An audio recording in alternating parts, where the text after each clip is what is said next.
Jadi hari ini kita akan berbicara mengenai komputer dan multimedia untuk mengakses dunia digital, karena seperti kita ketahui sekarang kita sudah tidak bisa melepaskan diri lagi dari komputer dan multimedia itu sendiri di dalam konteks pendidikan ya. Kenapa itu terjadi? Tentu yang pertama adalah perkembangan teknologi yang terjadi saat ini itu berkembang sangat pesat sekali. Bahkan jadi kalaupun kita sekarang itu lari, saya meyakini masih akan sangat tertinggal karena kita juga kalah start dengan orang-orang di luar sana. Teknologi terus berkembang dan kita masih stagnan pada posisi pemanfaatan hal-hal yang bersifat tradisional. Jadi, walaupun sesungguhnya yang tradisional ini pun tidak boleh ditinggalkan. Nah, bagaimana kemudian kebutuhan manusia kita sendiri, apalagi yang bergerak di dunia pendidikan, itu sudah tidak bisa dipungkiri, teknologi menjadi bagian tersendiri. Memiliki tempat tersendiri di relung-relung hati kita tentang pengajaran, pembelajaran yang kita lakukan.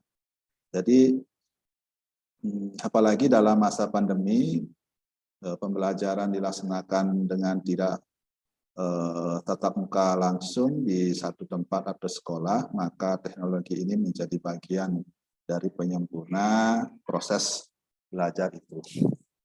Jadi walaupun kalau saya mengatakan bahwa kita memanfaatkan media seperti Zoom ini, saya yakini bahwa mungkin Anda sudah mulai bosan, mulai jenuh gitu dengan setiap saat, setiap waktu, bahkan bisa setiap hari harus menatap laptop, harus menatap handphone untuk mengikuti pembelajaran dari dosen-dosen atau mengikuti pelatihan-pelatihan. Jadi semuanya sebenarnya kita ini masih membutuhkan sebuah pertemuan tatap muka untuk memastikan secara psikologis kita ada sentuhan ya. Jadi dunia yang selalu berkembang seiring berkembangnya teknologi, di mana ranah-ranah teknologi itu sudah masuk ke semua bidang kehidupan kita, dan kalau sekarang kita tidak mengikuti perkembangan itu, maka jelas kita akan ditinggalkan oleh berbagai macam hal ya. Nah, kemudian paradigma cara akses kita sekarang sudah sangat berubah sekali jika saya bandingkan dengan ketika saya kuliah di S1 bahkan di S2 dulu. Jadi bagaimana anything, anywhere, anyhow sekarang ya sudah memanfaatkan teknologi itu sendiri. Jadi kebutuhan kita pada komputer PC, kemudian PDA, CDMA, PTP, sampai dengan alat-alat komunikasi yang lain sudah tidak bisa kita pungkiri bahwa itu sudah menjadi bagian dari kehidupan kita sendiri.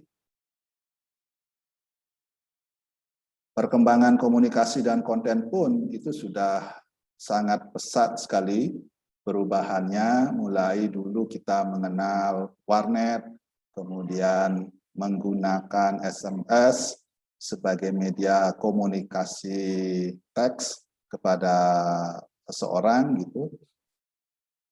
Sekarang sudah berubah menjadi video streaming, bahkan kemarin RCTI sampai menggugat streaming ini karena dianggap merugikan televisi, tetapi faktanya bahwa perkembangan ini tidak bisa kita pungkiri dan RCTI kalah di pengadilan. Artinya perkembangan yang ada ini tidak bisa kita tangkal, tidak bisa kita bendung, karena semuanya akan saling berganti.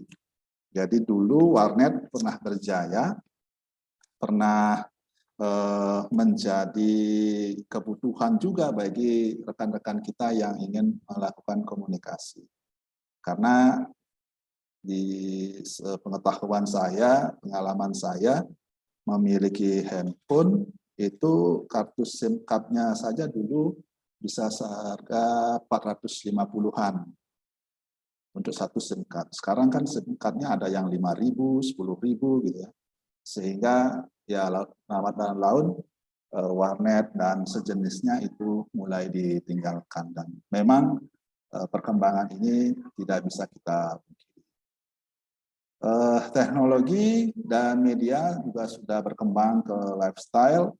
Jadi bagaimana satu layar televisi sekarang menampilkan banyak hal. Jadi stasiun TV pun sekarang sudah mulai bergerak ke digitalisasi. Nanti di tahun 2022 sudah tidak ada lagi TV analog yang biasa, tidak ada lagi TV yang harus membeli antena UHF, VHF gitu ya. Jadi semuanya diakses salurannya tersedia dengan tidak ada kabel dan pemancar. Banyak hal ya, mulai dari berita, dan saya kira semuanya akan saling berkaitan, di mana satu sama yang lain akan saling meninggalkan. Anggaplah sekarang news, berita, dulu koran mungkin merajai, tapi karena koran terbitnya pagi atau sore, tentu informasi-informasi yang ada tidak akan secepat dengan sekarang ditopang oleh media online seperti detik.com, kemudian kompas.com, tempo.com, dan sebagainya. Belum lagi mengenai e-learning juga berkembang, e-commerce juga, dan lain sebagainya. Jadi secara signifikan sesungguhnya kehidupan kita saat ini sudah sangat berubah sekali. Jadi komputer itu merupakan hasil pengembangan teknologi yang kalau kita kaji itu bisa dalam bentuk 3 hal. Ada hardware-nya, software-nya, firmware-nya. Ini masing-masing terus juga berkembang, sehingga kadang-kadang kalau kita memiliki laptop atau komputer PC yang lama ya harus diupdate untuk bisa menampilkan multimedia yang terbaru. Revolusi teknologi jaringan komputer sangat pesat dan kemudian termanfaatkan dalam berbagai sisi kehidupan kita, mengenai keuangan, kemudian keselamatan, ada kesenangan, ya macam-macam ya. Dari struktur kebutuhan piramida Maslow, mungkin kita sudah beranjak ke apa yang disebut dengan ya kebutuhan akan aktualisasi diri ya.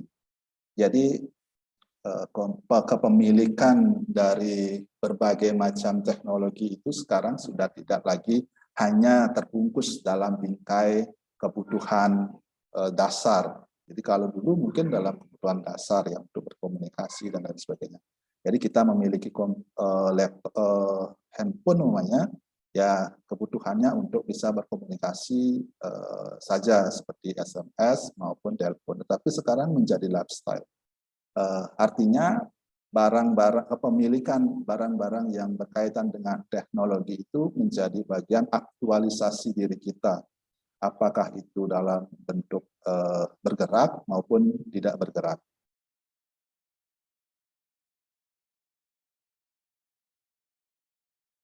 Nah, saudara sekalian, mengapa kita harus bisa membuat, mengembangkan media itu? Karena informasi-informasi yang bersifat oral kadang-kadang tidak berterima, kadang-kadang salah, dan mungkin juga sebagian besar karena akan membosankan. Oleh karena itu, media ini sesungguhnya berperan agar pesan itu mudah dimengerti oleh para peserta didik. Jadi bagaimana kebermanfaatan media ini sesungguhnya tidak jauh-jauh dari penyampaian pesan yang efektif dan efisien kepada para peserta didik kita. Jadi kalau dalam konteks bagaimana kita menyampaikan suara, jadi tentu ada beberapa variasi dari makhluk hidup yang ada di dunia ini. Tetapi ketika teknologi ini membantu manusia untuk penyampaian pesan, jadi tentu jangkauannya lebih luas lagi, lebih signifikan mempengaruhi. Jadi kalau Anda baca beberapa berita mengenai daya hantam netizen Indonesia, itu kan luar biasa ya. Jadi pengguna aktif, apakah itu Instagram, Twitter, kemudian Facebook, itu puluhan juta. Ketika itu bergerak dalam satu isu, maka itu bisa menggetarkan dunia ya. Jadi multimedia, hasil teknologi berkaitan dengan content production, kemudian ada communication. Jadi karakteristik multimedia itu ada yang non-linear dan interaktif. Jadi saya yakin ketika Anda kuliah S1 dulu sudah pernah dibicarakan mengenai multimedia itu sendiri. Kemudian ketika kita menyimak mengenai konten multimedia, maka penguasaan kita pada posisi ini sesungguhnya harusnya baik ya. Jadi sistem multimedia itu ada yang grafik, kemudian video. Jadi video ini juga harus bagus secara gambar dan resolusi. Kemudian ada komputer interaktif, animasi, audio, dan teks. Terkadang kita karena keengganan untuk melakukan inovasi, kita cenderung membuat multimedia hanya berupa teks saja atau berupa audio saja dengan gambar yang tidak bergerak. Nah, multimedia tidak langsung kemudian terlihat interaktif ketika kita memang tidak memiliki kemampuan untuk menggerakkan seluruh komponen multimedia itu. Jadi apakah kita bisa kemudian mengkombinasikan video, audio, dan teks, video, audio dengan animasi, dan lain sebagainya. Semakin kita mahir pada posisi ini, tentu kita akan bisa membuat multimedia yang sangat inovatif. Salah satu yang mungkin kita bisa manfaatkan untuk membuat multimedia adalah Microsoft PowerPoint. Jadi saya sampai sekarang pun masih berlatih terus untuk mengoperasionalkan PowerPoint untuk bisa lebih komunikatif dalam penyampaian pesan. Peran komputer dan multimedia dalam mengakses dunia digital tentu sangat-sangat signifikan karena dunia saat ini itu ada di dalam genggaman kita. Jadi saya meyakini bahwa seluruh mahasiswa itu sudah memiliki handphone, handphonenya juga smartphone, kemudian terkoneksi paket data atau internet wifi, sehingga kalau itu termanfaatkan dengan positif, termanfaatkan dengan baik, bisa jadi segala macam sumber informasi itu bisa didapatkan dengan mudah. Jadi dunia semakin berkembang seiring berkembangnya teknologi, dan kita kalaupun tidak sampai pada ujung teknologi yang berkembang saat ini, ya paling tidak bisa mengikuti sesuai dengan kebutuhan yang kita inginkan, kebutuhan yang sekarang kita butuhkan. Segala aspek kehidupan manusia tidak bisa terlepaskan dari namanya teknologi demi mampu mengakses dunia yang semakin cepat, semakin efektif, dan efisien. Di minggu yang lalu saya sudah menyampaikan mengenai bagaimana mudahnya kita untuk dapat melihat, kemudian mengakses berbagai sumber belajar. Jadi tidak perlu kemudian kita, apalagi di dalam masa pandemi ini, untuk beramai-ramai bersesak-sesakan ke perpustakaan biasa. Jadi bahkan perpustakaan sekarang pun sudah beralih ke teknologi open access. Nah, multimedia ini sesungguhnya memiliki banyak peluang juga. Di awal pertemuan saya menyampaikan bahwa teknologi pendidikan tidak semata-mata bidang ilmu, tetapi juga ada profesi. Nah, karir dalam multimedia ini pun juga banyak di bidang pemasaran, animasi, perekam CD, DVD. Jadi saya memiliki teman yang mengundurkan diri dari PNS itu hanya menjadi pengembang multimedia, membuat game dan lain sebagainya.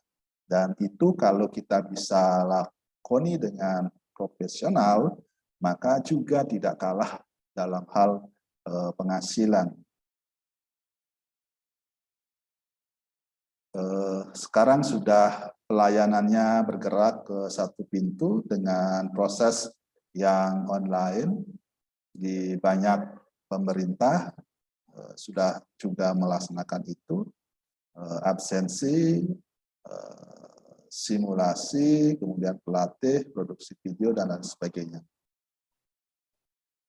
Jadi kalau kita sekarang atau saat ini dengan teknologi yang sudah berkembang, sesungguhnya profesi itu bermacam-macam. Kemampuan kita mengoperasionalkan teknologi itu pun itu sesungguhnya bisa menjadi bagian dari profesi dan mendapatkan penghasilan. Teknologi multimedia itu adalah implementasi teknologi yang sesungguhnya kalau kita runut ke bawah itu adalah bagian dari penggunaan yang secara efektif tentang sistem perancangan grafis komputer, sistem operasi dan teknik implementasi, dan sampai human computer interaction. Aplikasi multimedia juga sudah banyak dikembangkan, kemudian banyak dimanfaatkan dalam berbagai macam bidang. Ada bidang bisnis, terutama pada proses pemasaran, periklanan, walaupun kadang-kadang ini juga harus diformat dengan baik berdasarkan dari lokalitas yang ada. Jadi mungkin kalian sudah sempat membaca atau menonton video mengenai keluhan penduduk lokal yang tidak diperbolehkan berada di sebuah pantai, gitu ya, diusir karena ya pemasaran ini kadang-kadang tidak atau melanggar dari segi etika. Apalagi kalau yang berkaitan dengan bidang pendidikan seperti saat kita lakukan ini, maka multimedia bisa menjadi bagian tutorial, simulasi, dan pelatihan, termasuk juga e-learning. Jadi di dalam pikiran saya sebenarnya memiliki konsep mengenai e-learning yang sebenarnya kalau kita bisa dan wujudkan itu, proses pembelajaran yang mungkin Anda rasakan menjenuhkan dengan hanya menggunakan Zoom ini bisa teratasi. Ada bidang hiburan yang mungkin paling tren itu adalah games. Sekarang games juga berkembang dengan berbagai macam varian. Kemudian bidang virtual reality, menggunakan elemen dasar multimedia seperti suara, animasi, kemudian mengharuskan adanya umpan balik atau feedback dari user multimedia interaktif. Nah, berkaitan dengan hukum dan multimedia, kita juga harus berhati-hati mengenai ini karena sesungguhnya setiap multimedia yang ada, baik yang open access maupun yang tidak, itu ya dikerjakan dengan susah payah, dikerjakan dengan keringat. Jadi tentu ada yang memiliki hak paten, copyright, atau etika yang lain. Dan kita ketika mau menggunakan itu, ya paling tidak harus izin atau tidak menggunakan hal tersebut untuk bagian dari komersial. Hak paten yang menonjol dalam multimedia adalah hak paten data optis, hak paten konten, serta hak paten GIF. Jadi ini banyak ya. GIF ini juga sekarang merambah ke WhatsApp. Singapura sejak 1996 telah memiliki perangkat hukum berkaitan dengan pemanfaatan teknologi informasi. Dan kalau di Indonesia itu ada Undang-Undang ITE. Jadi itu pun sesungguhnya masih baru, yang ternyata isinya juga ada yang pasal-pasal yang dinamakan pasal karet, gitu. Artinya multitafsir untuk dibermanfaatkan. Malaysia sejak 1997 mengeluarkan hukum-hukum kriminal komputer, tanda tangan digital, serta komunikasi dan multimedia. Nah, kemudian bagaimana dengan Indonesia? Sesungguhnya kalau Indonesia masih agak sedikit lambat kalau kita compare dengan Singapura ya. Jadi dari banyak hal mungkin ya kita masih tertinggal. Tapi ada satu hal yang positif yang bisa kita dapatkan, bahwa Indonesia sudah bergerak pada posisi, kalau dalam aspek ekonomi ya sudah masuk dalam G20. Artinya secara ekonomi kita sesungguhnya sangat kuat walaupun ditimpa oleh pandemi COVID-19 sekalipun. Jadi fondasi ekonominya masih kuat dan sekarang e-commerce itu sudah sangat berkembang dan merajai di Asia Tenggara. Banyak instansi juga sudah masuk ke ranah tanda tangan digital. Jadi kementerian-kementerian sudah memanfaatkan tanda tangan digital untuk bisa meminimalisir dari praktek-praktek penipuan yang terjadi. Nah, saudara sekalian, mengenai konsep pengembangan multimedia, tentu kita tidak semata-mata bisa membuat itu dengan mudah.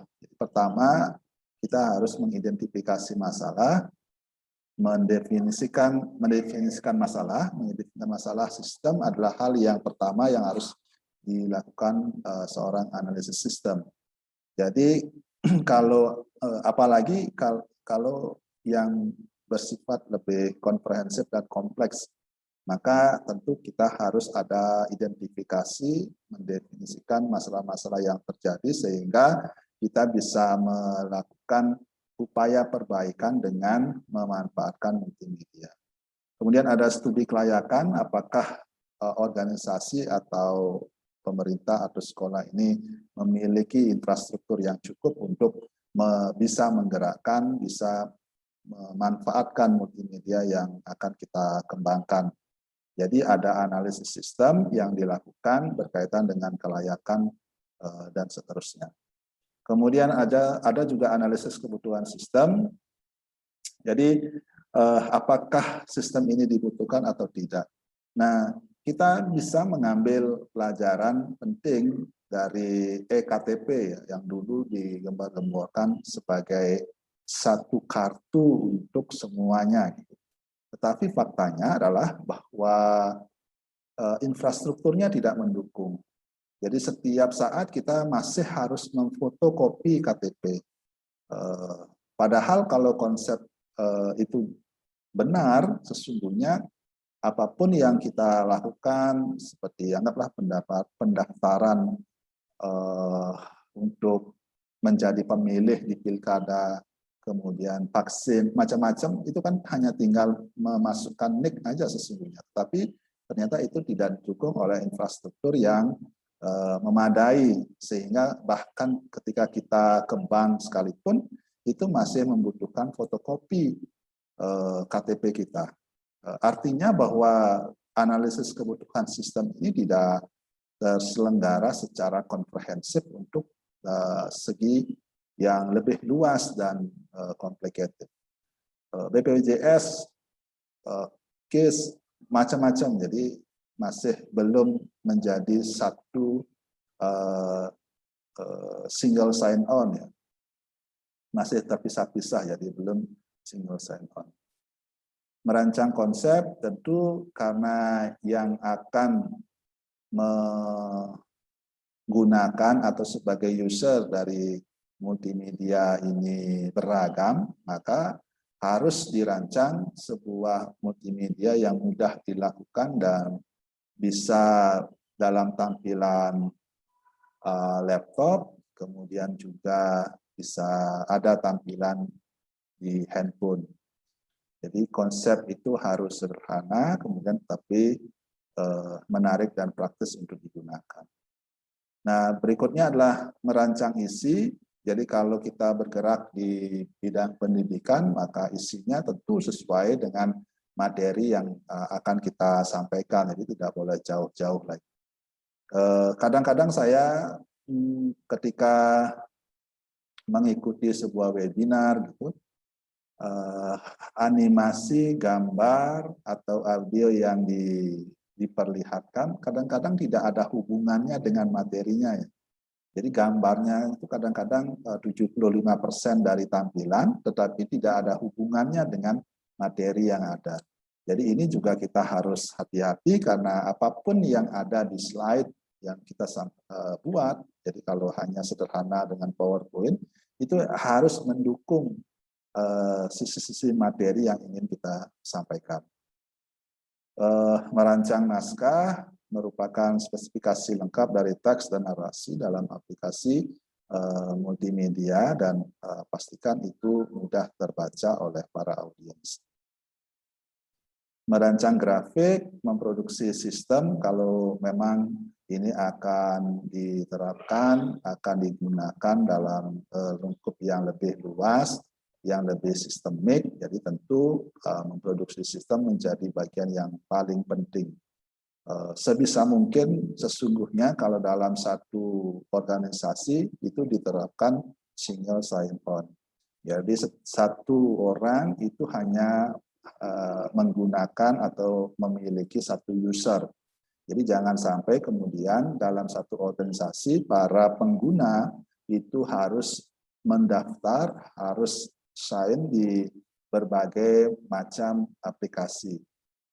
Kalau kita berbicara di sekolah, mulai dari siswa mendaftar, kemudian melaksanakan proses ke perpustakaan, sampai dia nanti lulus untuk dan melihat nilai itu hanya dengan satu user. Ini memang membutuhkan konsep yang integratif dari hulu sampai dengan hilirnya. Mengetes sistem tentu ini menjadi bagian dari sebuah aplikasi yang selesai dirancang, karena bagaimanapun pinternya seorang pengembang, kadang-kadang ada bug yang hadir atau yang masih tersisa sehingga aplikasi itu tidak sempurna untuk dikembangkan, untuk dipergunakan. Menggunakan sistem ini juga membutuhkan sebuah sosialisasi, kemudian juga membutuhkan pelatihan-pelatihan, tetapi akan sangat baik kalau sebuah sistem yang kita bangun itu juga diikuti dengan pembuatan manualnya. Jadi kalau seumpamanya para pengguna atau user ini lupa, jadi dia bisa melihat manualnya. Jadi semua produk-produk elektronik sekarang kan sesungguhnya semuanya ada manualnya, ada petunjuk penggunaannya ya. Jadi itu akan memudahkan atau akan menghindari kesalahan penggunaan oleh user. Hal yang terpenting juga adalah memelihara sistem, karena sistem secara umum itu terus berkembang, maka satu sistem yang kita miliki juga harus di maintenance yang lebih baik. Kalau dia berbasis website, jadi maka harus ada updating mengenai hosting yang dipergunakan. Kemudian domainnya juga harus dipelihara agar tidak mati dan lain sebagainya.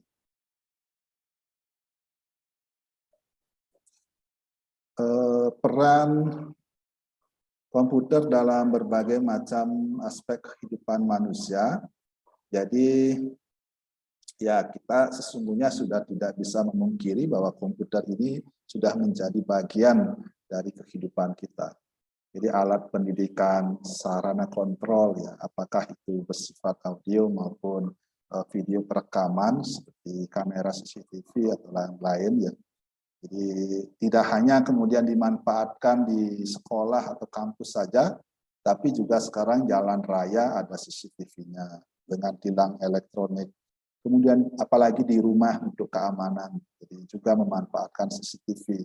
Keamanan atas gangguan dari pihak luar atau orang luar, atau keamanan untuk anak-anak kita. Kalau Anda sekalian ini adalah golongan dari pekerja, jadi antara suami dan istri bekerja, di rumahnya anak mandiri sendiri, jadi perlu alat kontrol seperti CCTV untuk memastikan apa yang dikerjakan dan apa yang dilakukan anak-anak itu bisa sesuai dengan arahan kita sebelumnya, sebelum keluar dari rumah. Sarana usaha, jadi kemarin saya menyampaikan mengenai bagaimana pemanfaatan website untuk membangun sebuah usaha untuk ibu-ibu WHDI. Jadi sesungguhnya kalau kita bisa memanfaatkannya dengan baik, serius, tekun, fokus, jadi sesungguhnya banyak hal yang kita bisa lakukan, banyak hal yang bisa kita dapatkan manfaatnya atau benefitnya dari optimalisasi penggunaan komputer ini. Ada sarana informasi sudah jelas, alat hiburan, sekarang TV sekalipun itu sudah masuk ke smart TV.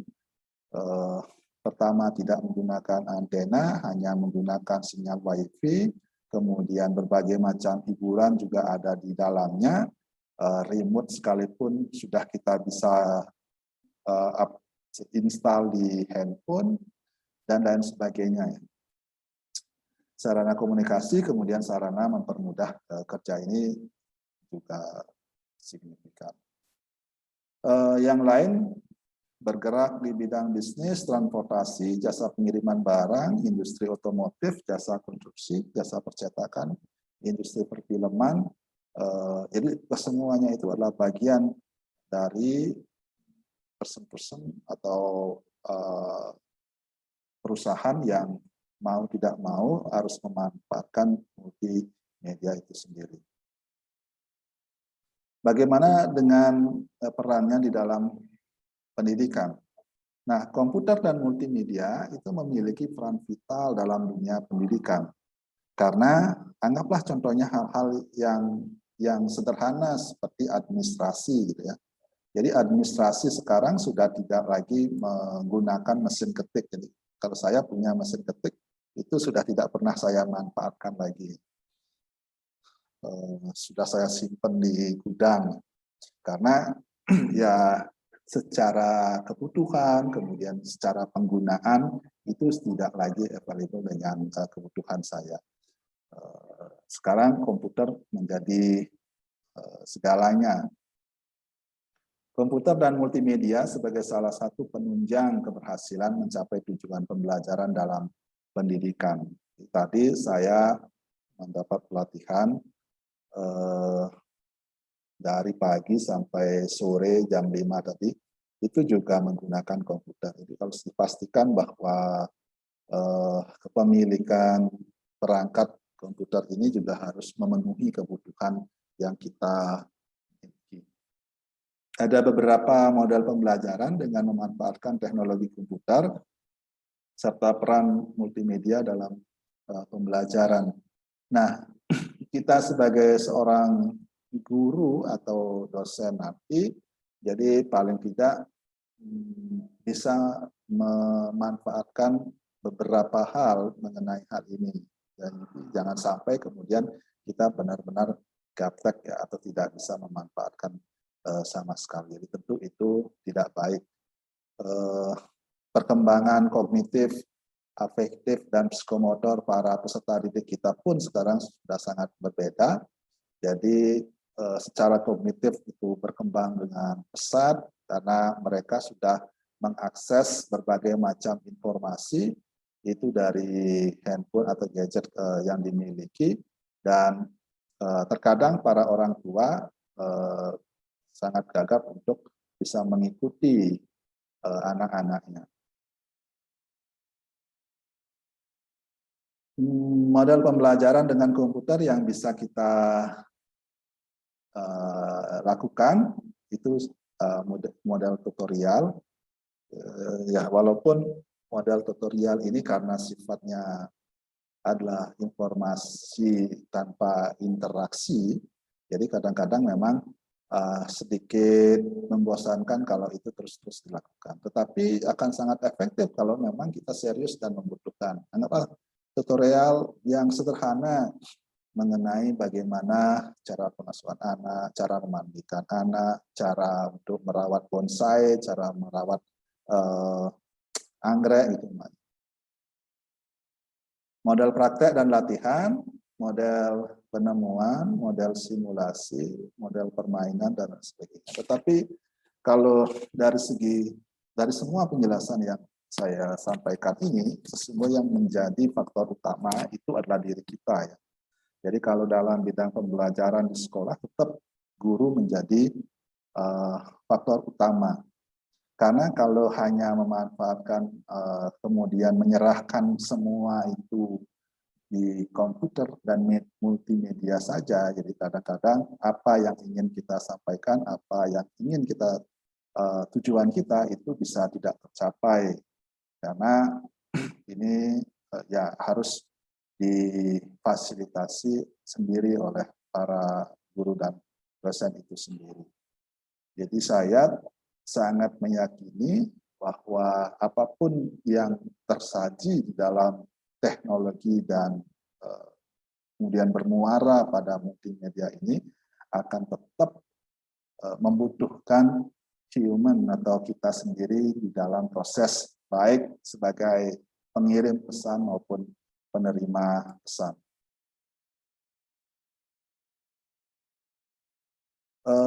Yang jelas kalau kita berbicara mengenai peran multimedia dalam pembelajaran, jadi media itu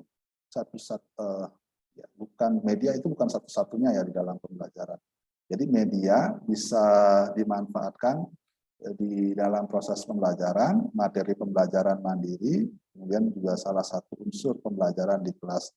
Jadi mungkin kalau di beberapa sekolah ada yang sampai menyampaikan materi mengenai multimedia ini. Saya kira itu yang dapat saya sampaikan dalam pertemuan ini. Semoga